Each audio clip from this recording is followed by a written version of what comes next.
Selamat pagi, salam sejahtera dalam kasih Tuhan. Kita berdoa. Kami bersyukur karena rahmat-Mu yang besar, karena kemurahan Tuhan yang selalu baru dinyatakan bagi kami. Untuk kehidupan yang baik, kami memuliakan nama Tuhan. Kami akan mendengar dan merenungkan firman-Mu. Tuhan berkatilah kami. Dalam nama Tuhan Yesus. Amin. Mazmur 136 ayat yang ke-17. Kepada Dia yang memukul kalah raja-raja yang besar, bahwasanya untuk selama-lamanya kasih setianya. Dan membunuh raja-raja yang mulia, bahwasanya untuk selama-lamanya kasih setianya. Ketika umat Allah keluar dari tanah perbudakan,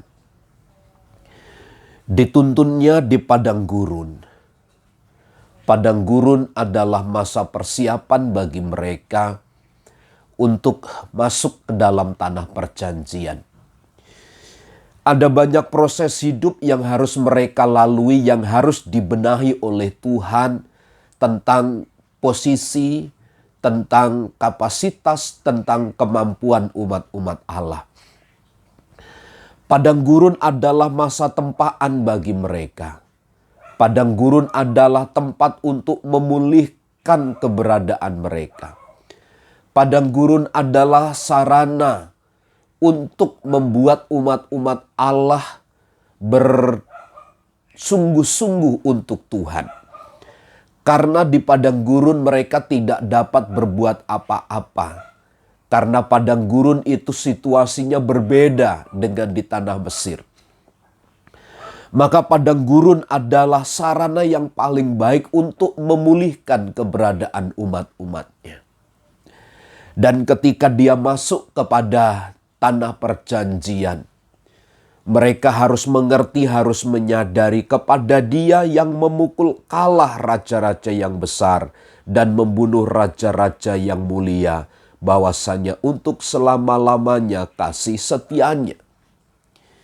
Para penguasa, orang-orang yang menguasai wilayah-wilayah tertentu di daerah Kanaan, adalah orang-orang yang memiliki kekuatan, adalah orang-orang yang memiliki nama besar.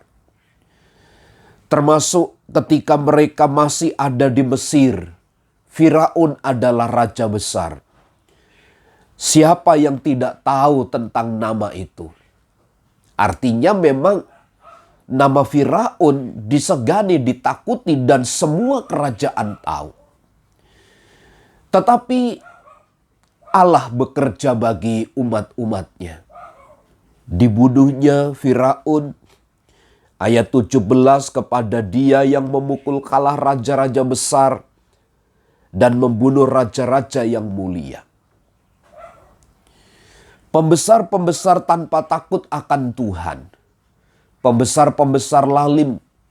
Pembesar-pembesar yang menciderai kebenaran. Pembesar-pembesar yang menciderai nama Tuhan. Mereka adalah musuh daripada Allah dan Tuhan bertindak bagi mereka. Tentu bagaimana Allah bekerja di tengah-tengah mereka, ini sesuatu yang mustahil untuk mereka jalani, untuk mereka mengerti dengan baik. Sebab bagaimana mungkin mereka dapat mengalahkan pemimpin-pemimpin bangsa-bangsa, raja-raja yang besar, raja-raja yang mulia itu. Selain daripada Tuhan yang membimbing, memimpin, memberikan tenaga, kekuatan kepada mereka. Hari ini kita belajar satu perkara. Bahwa meskipun tantangan hidup kita berat,